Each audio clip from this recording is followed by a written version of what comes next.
April 2, 2010, the Tesoro Refinery in Anacortes, Washington. A nearly 40-year-old heat exchanger violently ruptures, causing an explosion and fire that kills 7 workers, the largest loss of life at a U.S. refinery since 2005. The Chemical Safety Board launched an investigation and determined that the heat exchanger catastrophically failed due to long-term damage from what is known as high-temperature hydrogen attack. The Tesoro Refinery in Anacortes is an 800-acre facility located approximately 70 miles northwest of Seattle. The refinery produces a variety of products, including gasoline, diesel, jet fuel, and asphalt. Within the refinery's naphtha hydrotreater unit, raw naphtha, a light component of crude oil, is treated to remove nitrogen, sulfur, and oxygen impurities.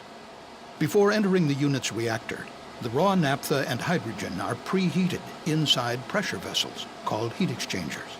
The unit contains 2 banks of 3 heat exchangers supported by a 3-level steel structure. Each heat exchanger consists of a bundle of tubes inside a steel shell. Hot fluid exiting the reactor flows through the heat exchanger shell, while cool fluid headed for the reactor flows inside the tubes. Heat is exchanged through the walls of the tubes. Every 6 months, the heat exchangers are taken offline to be cleaned because of fouling, a common occurrence when operating heat exchangers in this type of service. As the raw naphtha is heated, a scale-like material forms and deposits onto the inside of the tubes, hindering the transfer of heat in the exchangers. On March 28, 2010, 1 bank of heat exchangers was taken offline and disassembled for cleaning, while the other bank remained in service. This allowed the unit to continue to operate. By mid-afternoon on April 1st, the cleaning was complete, and operators initiated the startup of the offline bank of heat exchangers. The procedure required an inside board operator monitoring the control console and 1 outside operator opening and closing large manually operated valves. But the heat exchangers had a history of developing leaks during startup, something that refinery personnel had come to see as normal. Additional operators from other nearby units were called upon to assist with the startup, including mitigation of potential leaks. By 10:30 p.m., the outside operator was joined by 6 workers from other units within the refinery. The 7 workers were located around the heat exchangers, where startup activities continued past midnight. But unknown to the workers, the steel shells of the middle vessels in both banks of heat exchangers had been severely weakened due to cracking caused by high-temperature hydrogen attack. This occurs when tiny hydrogen atoms diffuse into steel at a high temperature, then react with carbon in the steel to form methane gas. The larger methane molecules, unable to diffuse out of the steel, accumulate, stressing the steel and over time causing fissures.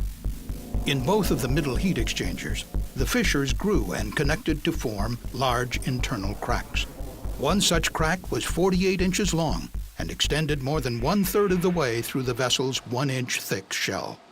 Shortly after midnight, the temperature of the fluid exiting the tubes of the online bank of exchangers increased about 75 degrees over the span of 3 minutes, a temperature increase that was typical and observed in previous startups.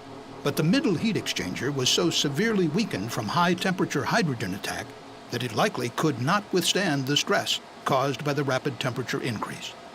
At 12:35 a.m., employees working at a nearby process unit heard a loud hissing noise when vapor began to leak as the heat exchanger cracked at its weakest point. Seconds later, the exchanger violently ruptured. Hot hydrogen and naphtha vapor rapidly vented from the exchanger and spontaneously ignited upon contact with air, resulting in a massive fire that consumed the heat exchanger structure. 3 of the 7 operators died at the scene. The other 4 operators were transported to local burn centers with severe injuries. 2 died within hours.